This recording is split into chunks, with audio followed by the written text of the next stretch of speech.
Republican Donald Trump is holding a town hall-style event tonight as he prepares for the second presidential debate on Sunday night. Tonight's event in New Hampshire was a late addition to Trump's schedule. Sunday's debate will also be a town hall-style event. Critics question Trump's preparation before the first presidential debate with Democrat Hillary Clinton.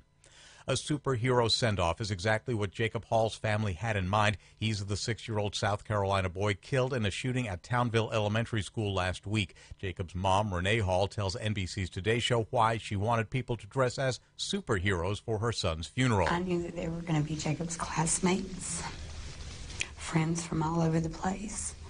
I didn't want them to be sad. Hundreds gathered yesterday to honor Jacob. Family and friends remembered him as a smart, funny kid who loved Jesus. Once again at this hour, Hurricane Matthew is approaching Florida as a Category 4 storm. Evacuation orders are being issued for residents living along the coasts of Florida, Georgia, and South Carolina. Tom Roberts, NBC News Radio. From the KCAA Weather Center, I'm Tom Ladd. For this afternoon, it'll be sunny. Expect a high near 89, a south wind at 5 to 10. Clear tonight with the low around 61. It'll be sunny Friday. Expect a high of 94. Clear Friday night with the low of 62. It'll be sunny Saturday, high near 95. Saturday night clear with the low near 65. It'll be sunny Sunday, high of 90. And clear Sunday night with the low of 63. That's your weather forecast for this hour from KCAA 106.5 FM and 1050 AM, the stations that leave no listener behind. KCAA Loma Linda, your CNBC news station for the Inland Empire.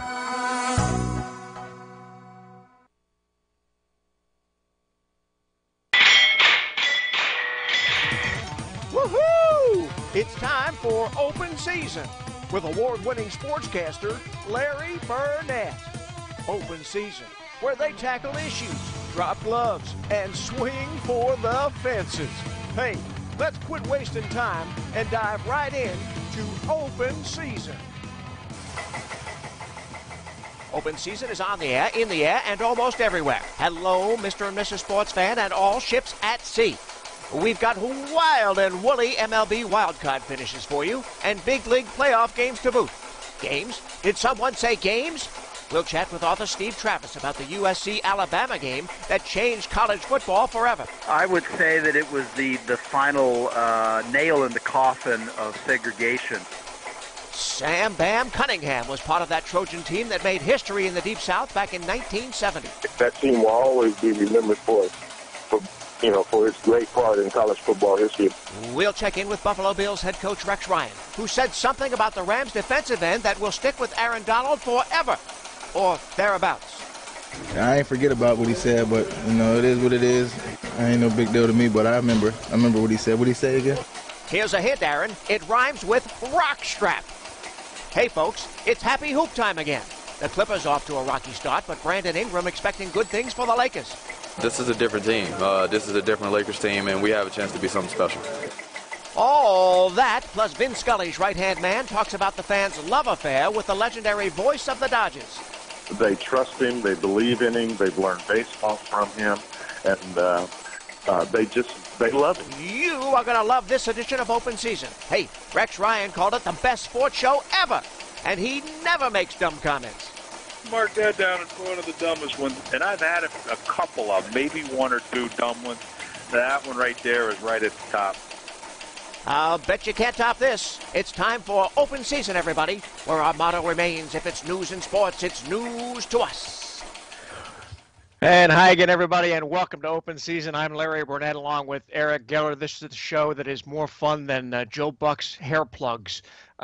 Did you see this story today, Eric, about Joe Buck? Not. Joe Buck he's got a book coming out, and apparently in the book he relates that he was addicted to getting hair plugs back from when he was like 24 years old and his hair started to thin. And you and I can relate to this story. We're both follically challenged, but apparently every time he got a chance in between NFL season and baseball season, he would go to New York and get more hair plugs.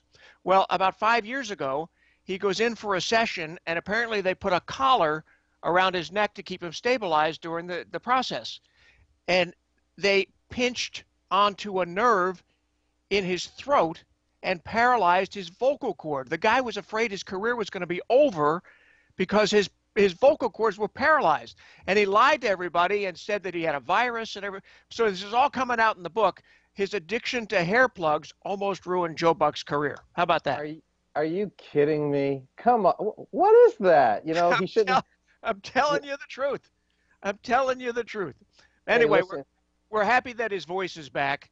And he says, you know, he did it because, you know, it's this cosmetic medium that he's in, and it is, and I get that. But then he said, you know, it was probably more vanity than anything else. So it's all in Joe Buck's book, and we'll talk about that as we get closer. Hey, Thursday Night Football tonight, Arizona at San Francisco. No Carson Palmer. The Rams knocked him out. He's got a concussion. San Francisco, Colin Kaepernick, who knows what. I don't know what happens in this game tonight. The winner of this game, I think, eliminates the loser because what is it? The loser be 1-4 or something like that. That's amazing. I don't know what to expect either. But San Francisco seems to play really good in Santa Clara, and I don't know what's going on with the Cardinals. I mean, Drew Stanton is a capable quarterback, but they're just not playing like they were playing last year, where they were just hitting everything downfield. It's not happening for them right now. It'll be interesting to see, and we want to see those uniforms. I'm pretty sure San Francisco will be wearing all black. Those color crash uniforms on Thursday night. Well, it's not night, that I love them, but I'm just always curious to see what they came up with for each team. Oh, man, I'll tell you. NFL on Sunday. Tom Brady's back. Could it be any better for the Pats than to be 3-1 without him and basically without Gronkowski and have the Browns in their sights this Sunday? Oh, my goodness. They're gonna put 70 points up on the Browns. Hey. They're my pick to go to the Super Bowl out of the AFC, and they might not lose another game at this rate, though, with Tom Brady there. If I were him, I'd be really angry, obviously, and want to take it out on everybody. And poor Hugh Jackson and the Browns. They've got Cody Kessler starting at quarterback. Oh, my goodness. I feel bad for them.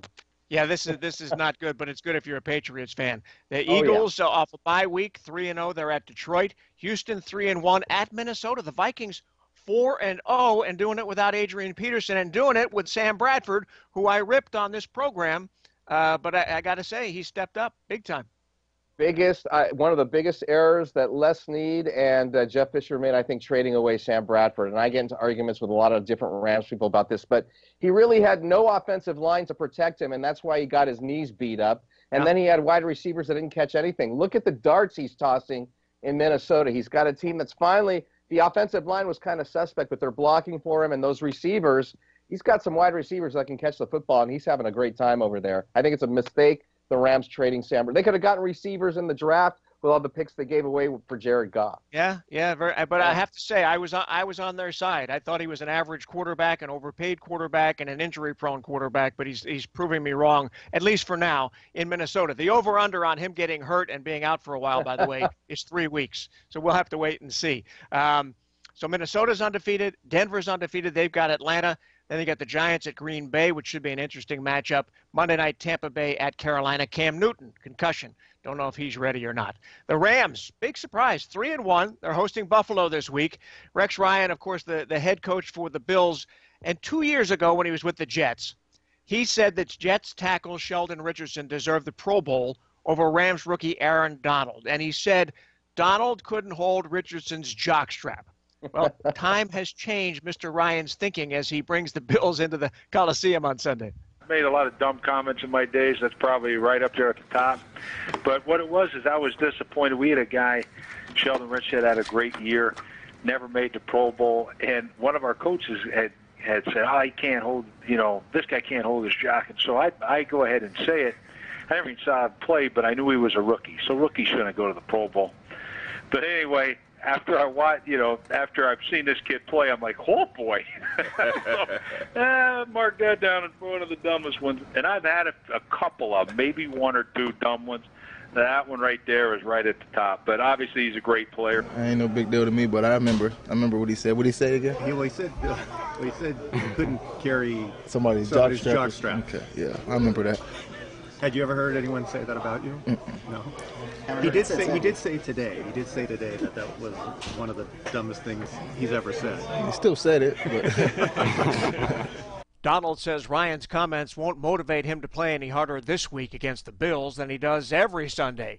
Ryan will have Marcel Darius back from suspension this week, which means the battles in the trenches on Sunday could be awesome at the Coliseum. Oh, it's going to be fantastic. I mean, it's a Pro Bowl nose tackle, and obviously, he's just a rare guy. I mean, he's a 340-pound guy that can, is a big cat out there. I mean, he's just an unbelievable player. And I'm looking at Donald, and the thing about him is he's got such great quickness, but he's also got such change of direction. He's got, head and shoulder fakes, and he uses his hands so well.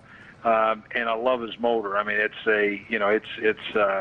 it's rare to find someone who can play as many snaps he does with that kind of intensity and effort. Ironically, Ryan's first NFL game as an assistant coach was at the Coliseum. That was when the old Phoenix Cardinals played against Jerome Bettis and the Rams. Another irony, Jeff Fisher played defensive back in Chicago under Ryan's dad, Buddy. And Buddy Ryan hired Fisher to be the Eagles' defensive coordinator when Fisher was only 30 years old.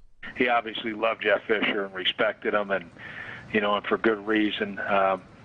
But yeah, I think he was the youngest defensive coordinator in the National Football League. When my dad hired him, and he just, he knows his stuff. He's he's tough. He's consistent. He's a leader, and he's a tremendous coach. And I know how talented his team is, and how he's going to have them ready to play without question. All right, so there's Rex Ryan, and the guy has no filter. There's obviously no question about that.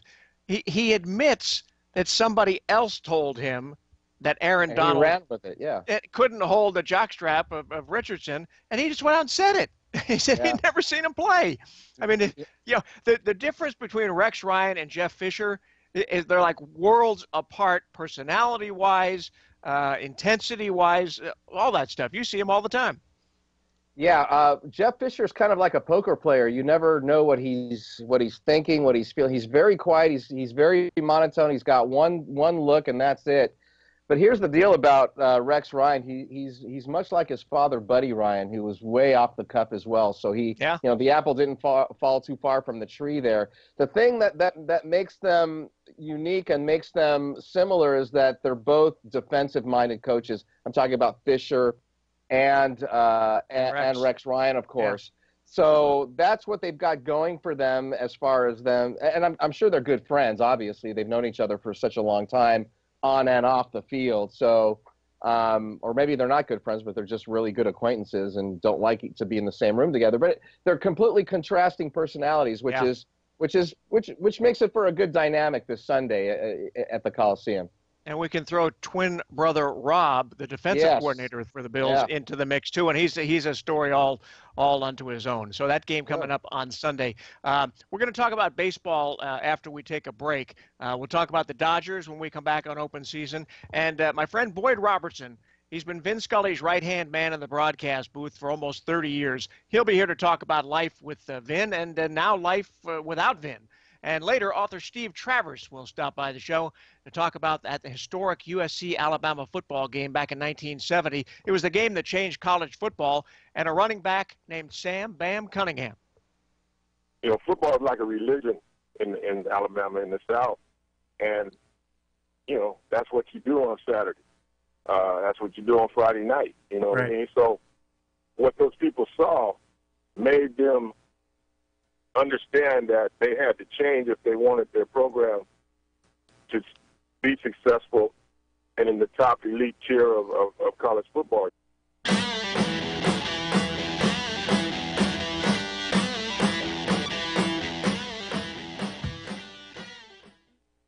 Ever wonder how celebrities get their skin red carpet ready? Look no further than the Fire and Ice Facial from Is Clinical, available at Nina MD Beverly Hills. The Fire and Ice Facial is an amazing clinical treatment designed to rapidly and safely regenerate the skin, reducing fine lines and wrinkles for an envious glow, while smoothing and softening to achieve that ageless face. Excellent for all skin types and ages, Is Clinical's Fire and Ice Facial is a celebrity favorite and provides dramatic results with no downtime, peeling, or side effects. The Fire and Ice Facial is normally $215, but call 310-777-7511 now. Mention this ad and pay only $179. That's over $35 in savings just by mentioning this ad. Don't miss out on glowing and radiant skin from Is Clinical and Nina MD Beverly Hills. For more info, visit ninamd.com or call 310-777-7511. That's 310-777-7511.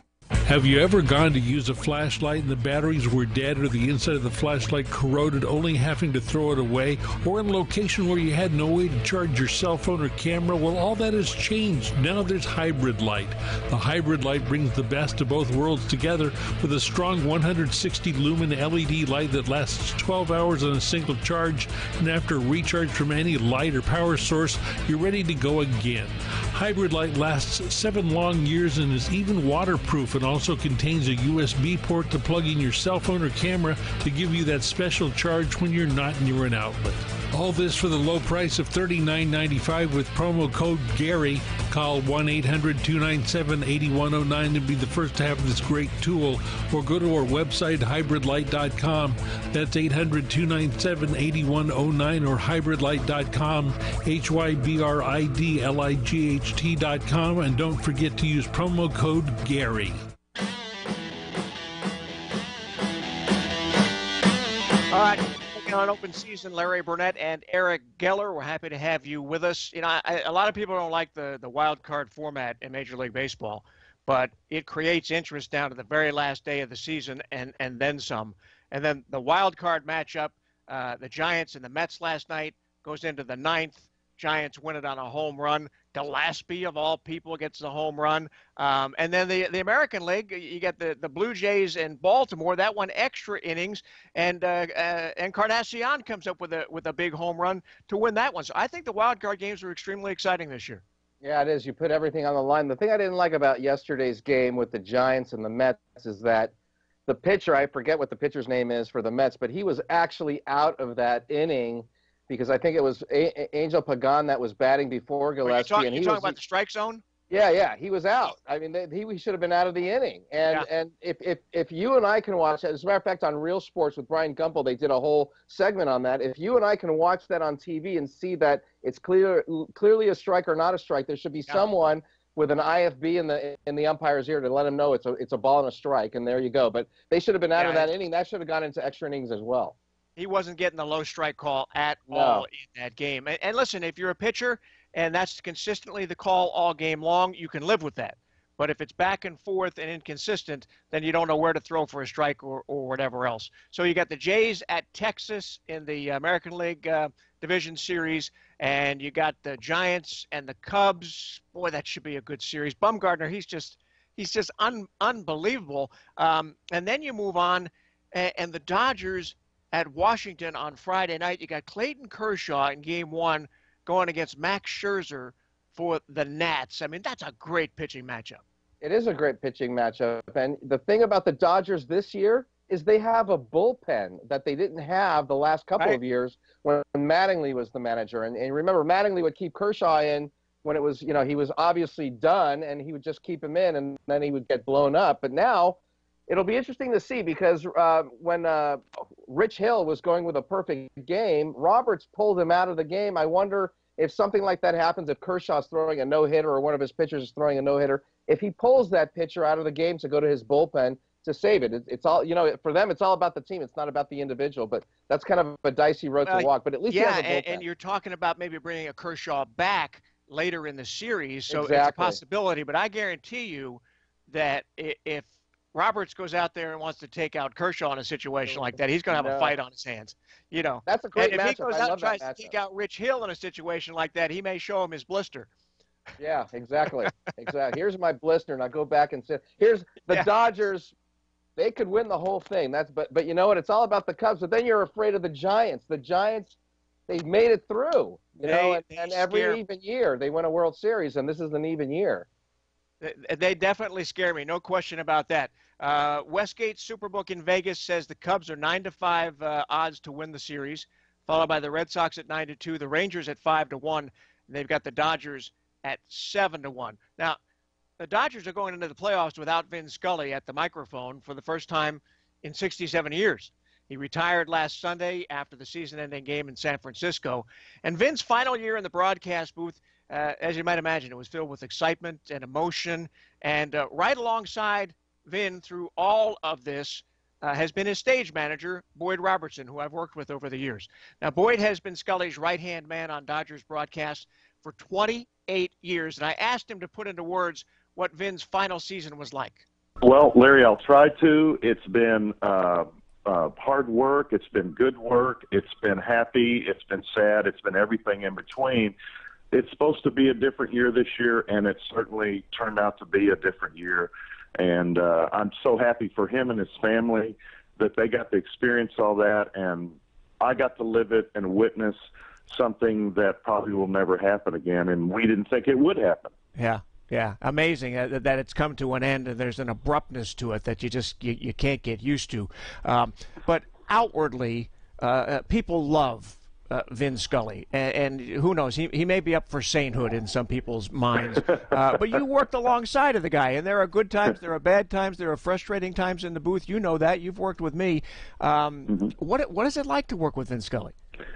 Well, it's preparation. That he walks in the booth with, homework that he's done at home. He reads a lot, not just sports, but he comes in prepared, and then he starts asking us questions. Or when he comes into the booth between 3:30 and 4 o'clock for a 7 o'clock game, and so that's how we start our day. Besides, he wants to know about us as human beings because he believes in us and trusts us. So that's how it starts with us, and we just carry that through the telecast. Were there any moments over your 28 years where he just got frustrated, or he got upset, or he got flat out mad, the way human beings do from time to time? Well, he does it a different way in the fact that he'll ask us a question, why don't we do it this way? Or how about you give it to me this way? And then because he does it in his pacing and he doesn't blow his stack, then it makes you want to try harder and do better and remember that, okay, he wants us to give it to him this way and not this way. So that's one of the little things that I've learned from him that turns into a big thing. That man is so smooth. I mean, that's classic right there. And I got to tell you, I've listened to his games over the years, and I hear the notes that he puts in and the stories that he puts in, and I say, my God, how can he can't just remember that stuff? And listen, you've worked with me, and the stat guy hands you notes, and you hand me notes, and we do things like that. And I get that. But how much of it is notes, and how much of it is Vin Scully recollecting and winding these stories and things that he's had in his head for 80 years? Well, that's what it is. In his head for 80 years. Between his ears in modern day terms, is a wonderful hard drive. His brain, his recall, his ability to do that is off the charts. And he's smart away from baseball. He's smart during baseball, and he can recall a story that ties into maybe a current story because it'll throw him back to the 50s when he started. Jeez, it's amazing. I hope when I'm 88, I can find my shoes. My shoes, my keys, anything.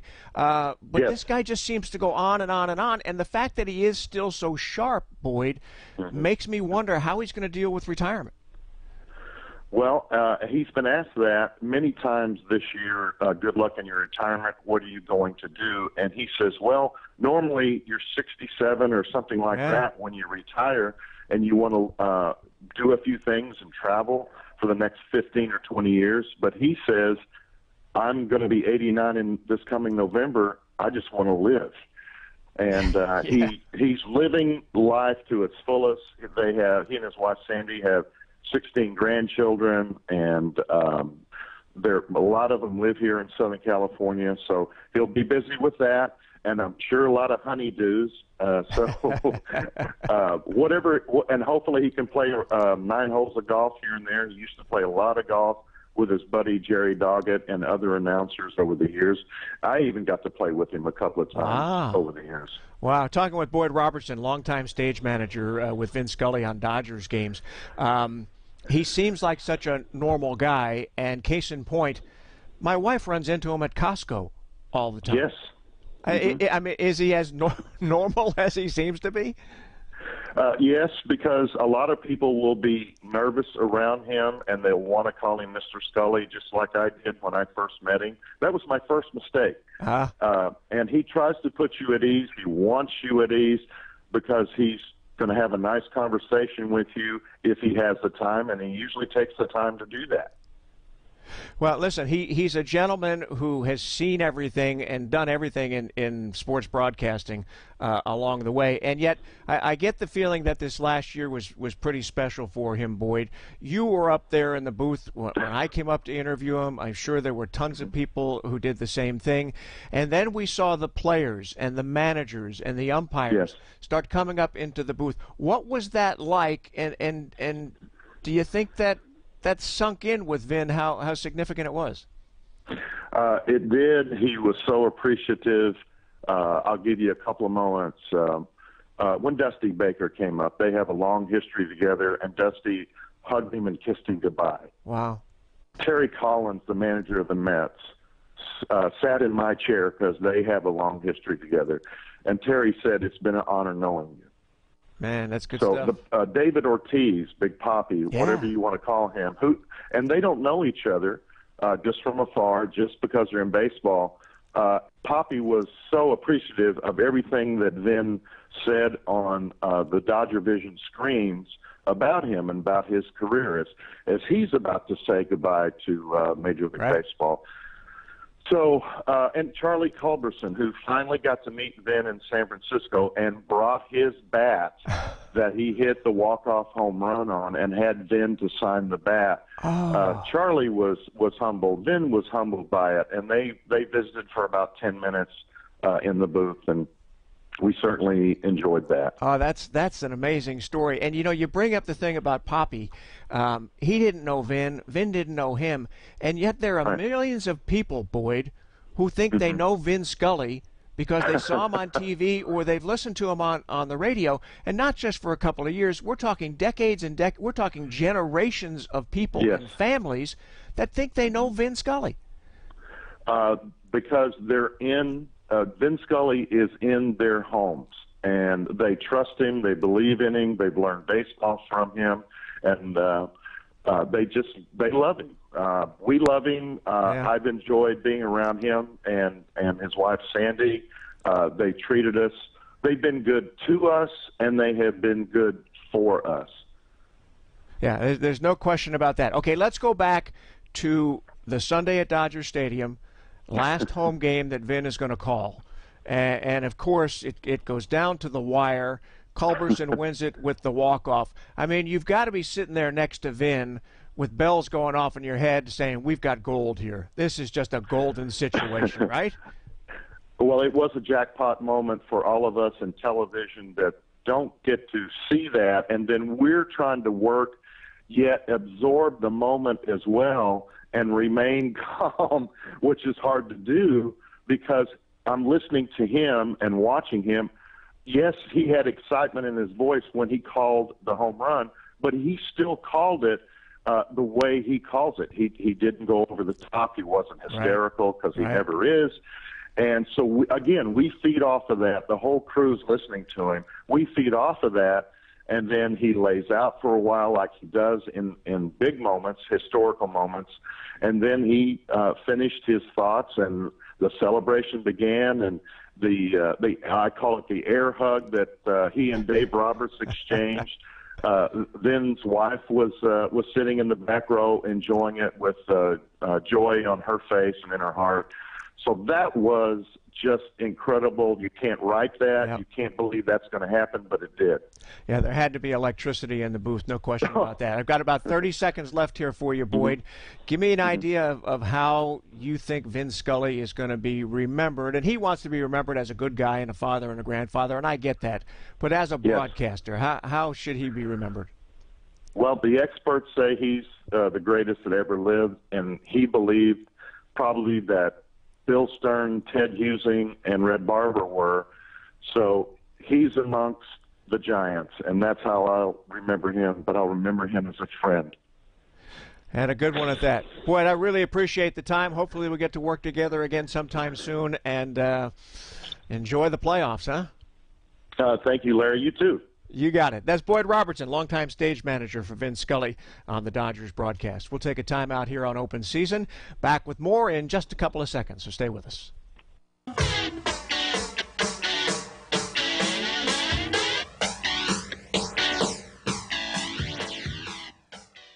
If you're trying to prevent a home foreclosure, you need the Goodman Law Firm on your side. Goodman has a nationwide network of foreclosure attorneys to represent you during the mortgage mitigation process. The Goodman firm has resolved troubled mortgages across the nation. Take control of your mortgage situation today. Call the Goodman Law Firm, 888-800-6030, or contact them online at www.arnoldgoodmanlaw.com.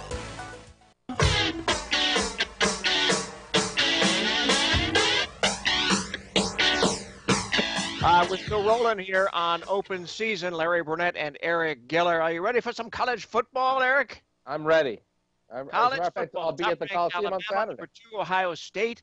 Clemson in at number 3 this week. Michigan at number 4. And Washington, man, with that win over Stanford, moving up into the number 5 spot. And I think Stanford dropped all the way down to 15.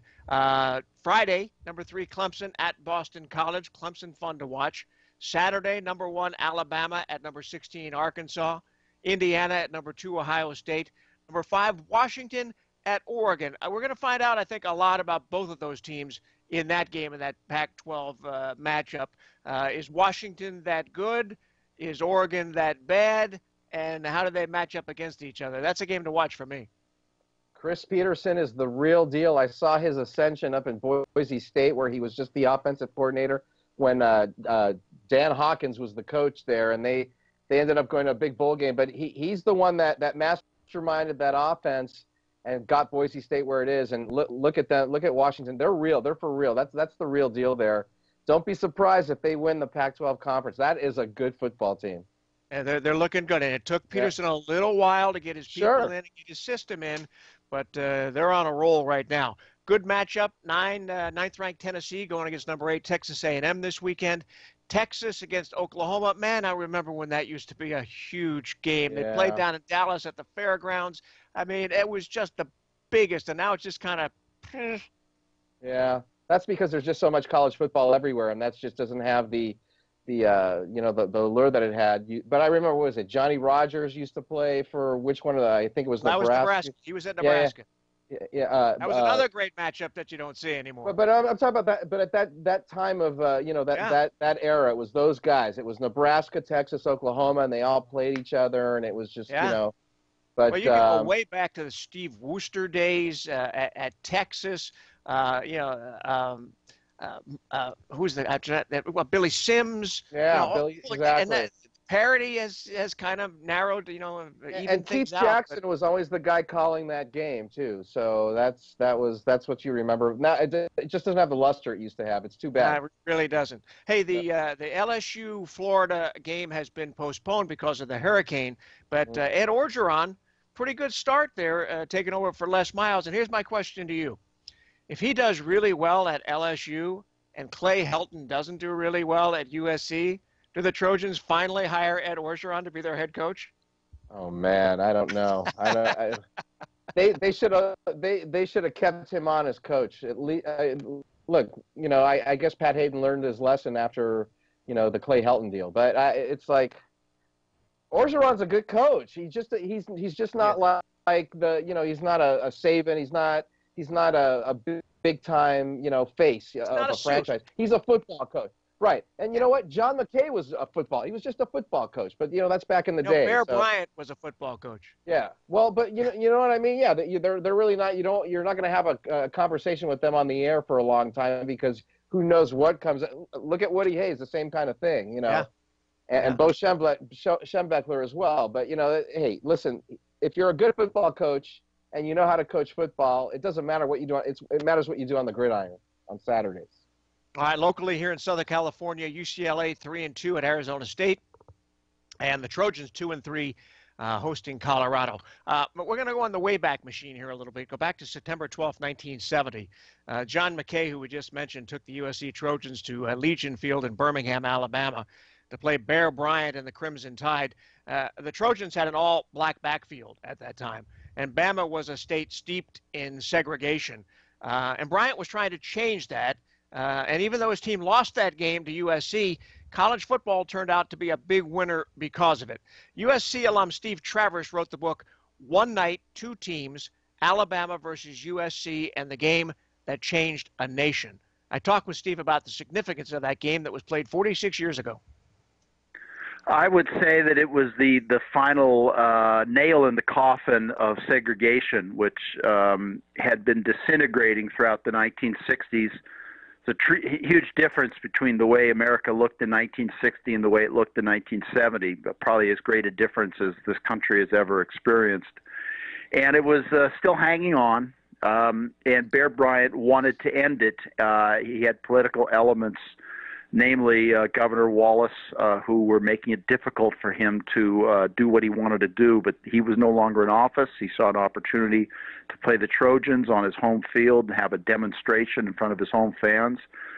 He did. It worked out. It was a defeat for him, but Jim Murray wrote in the LA Times the next day that the real winner of the game was Alabama, and I would ultimately agree with that. And Jim Murray's headline, if I'm not mistaken, was "Hatred Shut Out. Alabama joins the Union." And so in a way, when Sam Cunningham comes in and Jimmy Jones and Clarence Davis in the all-black backfield for USC, and they beat Alabama, that kind of sent a message to a football-frenzied area that you better get with the program or you're not going to be competitive, right? Yeah, there's no doubt that it did to reactionary fans. The coaches and even the players and a lot of the people who were involved in the program knew that they needed to get those kinds of players, and but they also had to have the support of their home base in order to effectively do it. And this turned out to be the impetus to do that in the recruiting of a player named Wilbur Jackson, and then John Mitchell, and then Sylvester Croom, and then so many others who have followed. So it definitely opened the door. Talking with Steve Travers here on Open Season, his book is One Night, Two Teams, Alabama versus USC, and the Game That Changed a Nation. It definitely changed college football, no question about that. And kind of an unlikely hero in Sam Bam Cunningham, because he thought he was going to play on special teams that night, right? He was only a sophomore. He was a highly touted high school player, but it was a very talented USC team.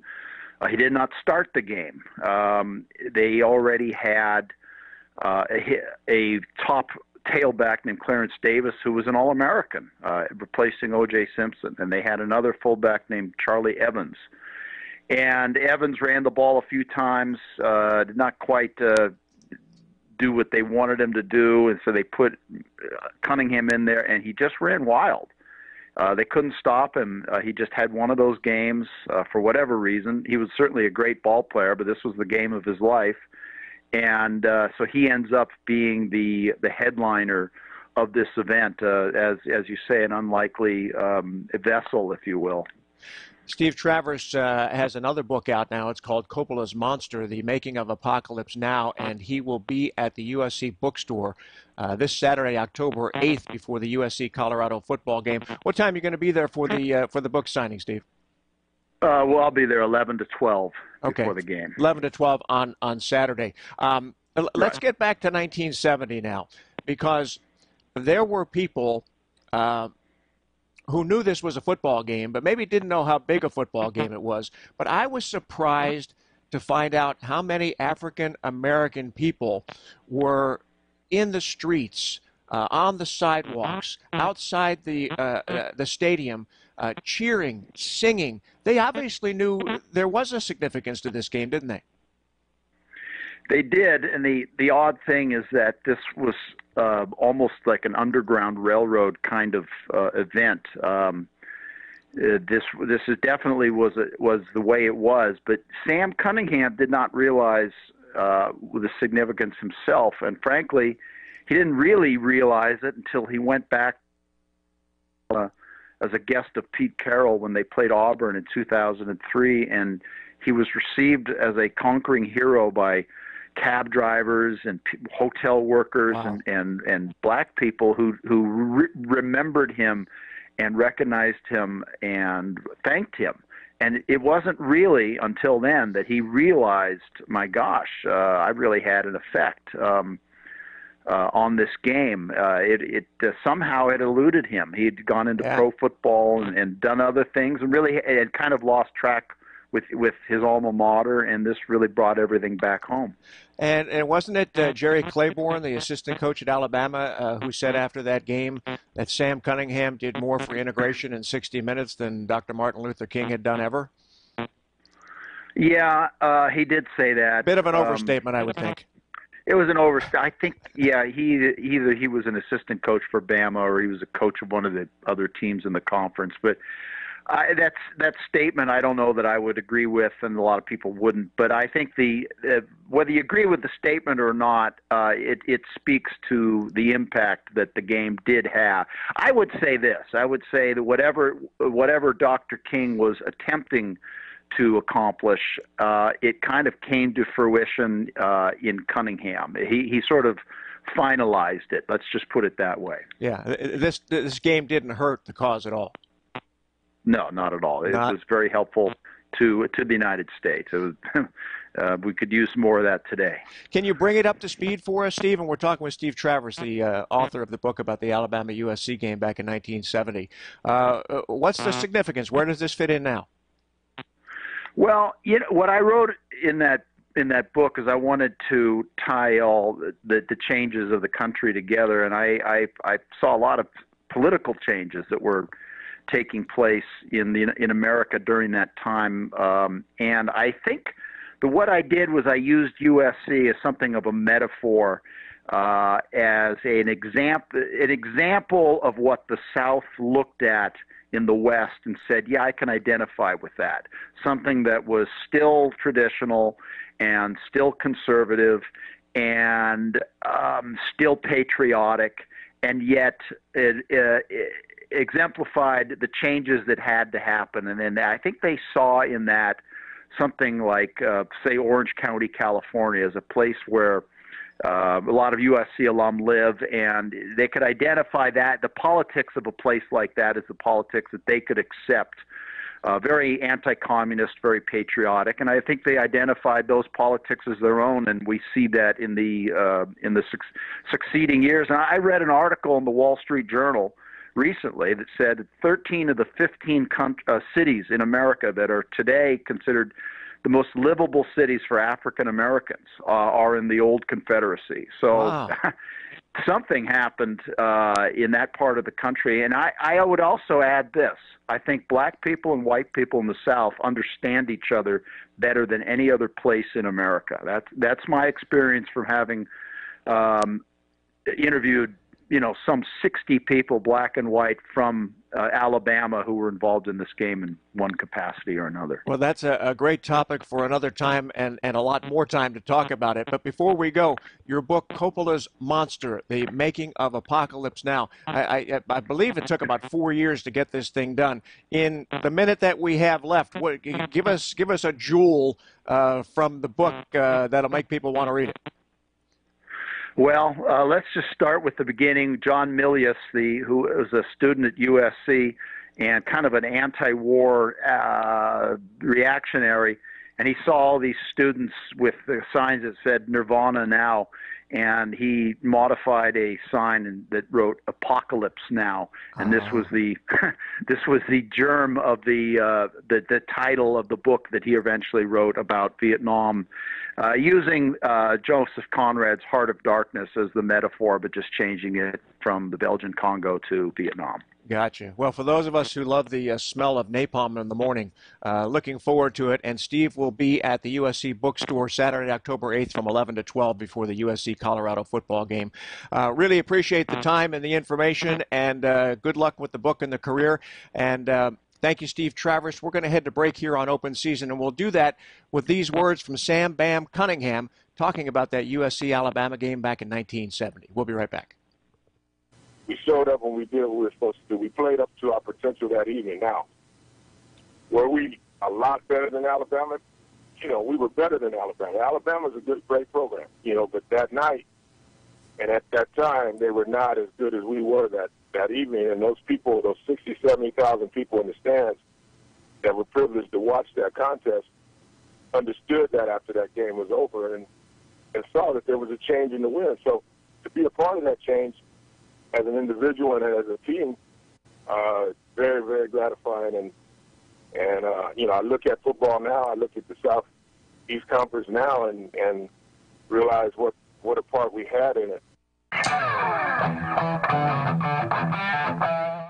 9MD Beverly Hills provides skincare solutions for patients undergoing cancer treatments. Personalized treatment regimens are initiated to achieve optimum remission states in those dealing with cancer. The IS Clinical Harmony Cancer Care Facial at 9MD Beverly Hills safely offers hope and relief for those challenged with the side effects and repercussions of intense cancer treatments such as radiation and chemotherapy. Rejuvenate, replenish, and soothe your skin. Let our certified technicians at 9MD Beverly Hills safely and effectively heal your skin with our IS Clinical products that are pharmaceutical grade, botanically based, paraben free, and do not enter the bloodstream. Enjoy a day of pampering and revitalize your skin with 9MD Beverly Hills and our IS Clinical Harmony Cancer Care Facial for just $179. Each patient will receive a complimentary gift bag for take-home care. For more information, please call 310-777-7511 or visit us at www.9amd.com. That's www.nainamd.com.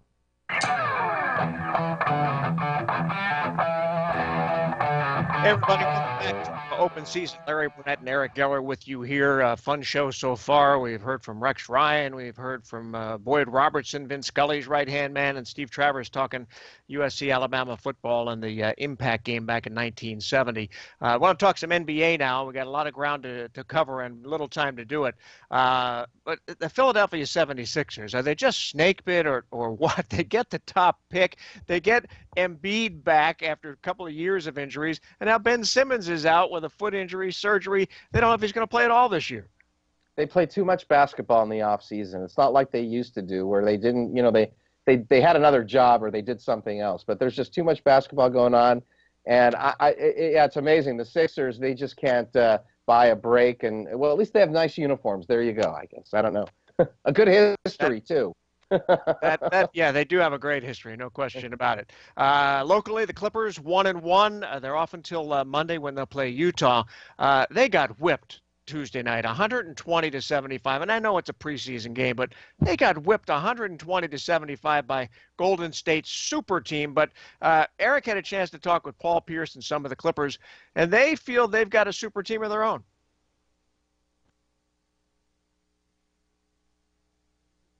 Collective group of guys who are used to being the number one guy, the star. I think you guys all have to have great communication, understand sacrifice, understand that, you know, what's best for the team. To me, I think we have a super team here. I mean, you look at Chris Paul, who's been a first-team All-NBA, Blake Griffin, first team, DeAndre Jordan, currently first-team All-NBA. I mean, how many teams can currently say that? You got the best three-point shooter in the NBA. You got the sixth man of the year. I mean, why this is not a super team? I mean, what defines super team? So, and when you look at those stats, when you hear what I'm saying, this could very well easily be what's considered a super team. So there's a number of super teams out there, and I guess that's the way the league is going. But I like our chances versus anybody. Head coach Doc Rivers agrees with Pierce, saying there is no widened gap between the Golden State Warriors and the Clippers, or one that's narrowed between them and the Oklahoma City Thunder, who lost Kevin Durant to the Warriors. We like our team. I can't go into their team, Oklahoma's team. That's not for me. I like our team. I think we can play with anybody, and we don't feel like there's a gap, you know, but that's all we have to prove that. I think everyone has to prove that. And, you know, I know history very well in this league, and There's been a lot of super teams put together, quote-unquote super teams, and I know the history. So I feel comfortable where we're at. The Clippers are healthy from top to bottom with both All-Stars Blake Griffin and Chris Paul at 100%. But if the Clippers have any chance of making a title run, Rivers says they have to do one thing better. We have to rebound better than we rebounded last year on the defensive rebounding end. The offensive rebounds don't affect us as much, but we were not a good defensive rebounding team, and that's something we have to do better if we want to win. We have to stay healthy, obviously, and we just got to keep growing as a team.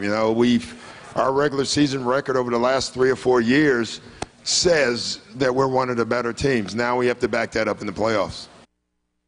Yeah, that's the key. And I agree with Paul Pierce. On paper, this could be a super team.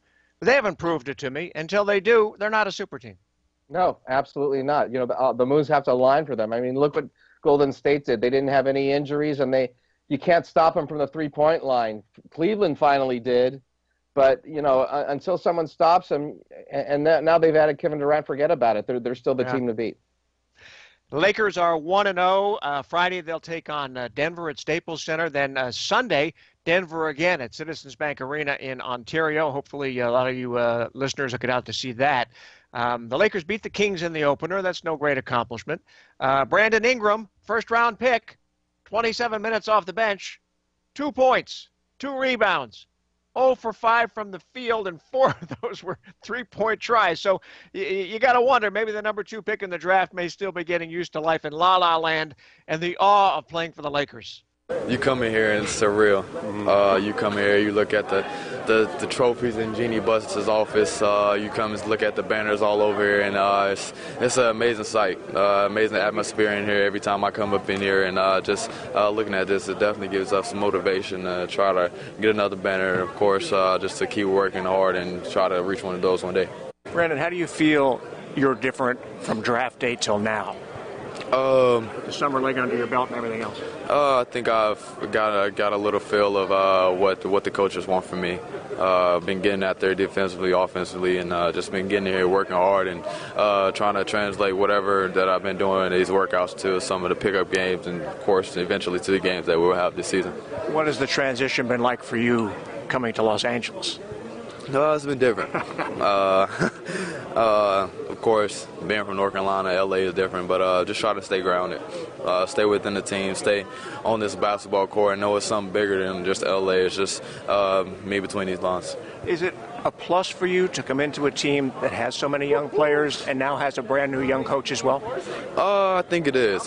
Just being here and try to build something here, try to build a foundation for ourselves, and just know that this is a different team.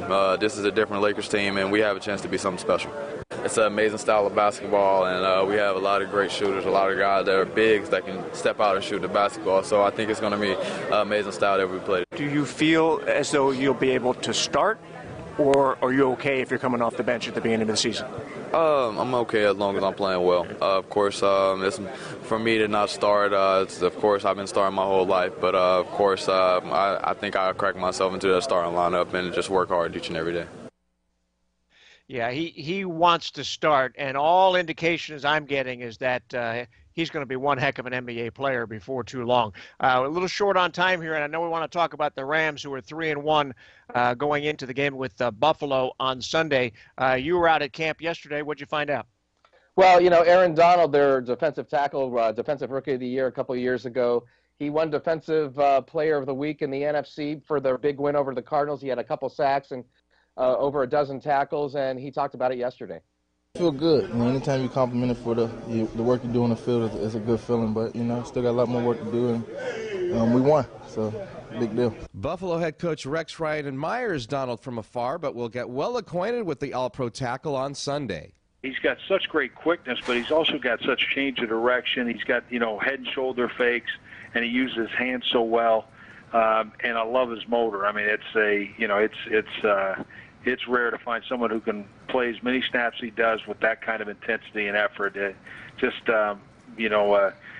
Really a joy to watch. Unfortunately, I'm not looking forward to Sunday, I can tell you that much. But he really is a fun player to watch, and I love his effort. And you know, I guess the nearest thing to him is John Randall that I can remember. You know, a guy with just explosiveness and power, and so really a rare guy.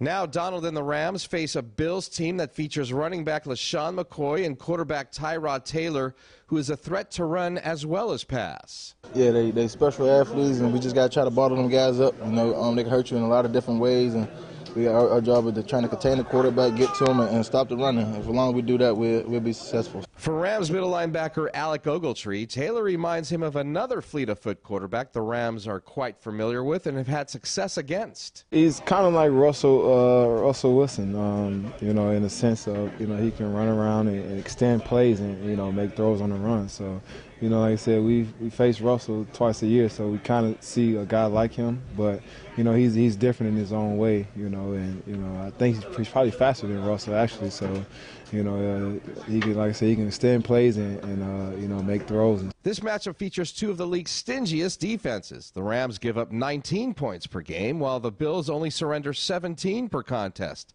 They also have a mean defensive tackle of their own in 340-pound Marcel Darius, someone Rams head coach Jeff Fisher will be keeping tabs on from start to finish. You know, we're just going to put an X there, and if he's there, we're going to block him. You know, that's what you have to do. I mean, and then if you have to adjust, then you adjust.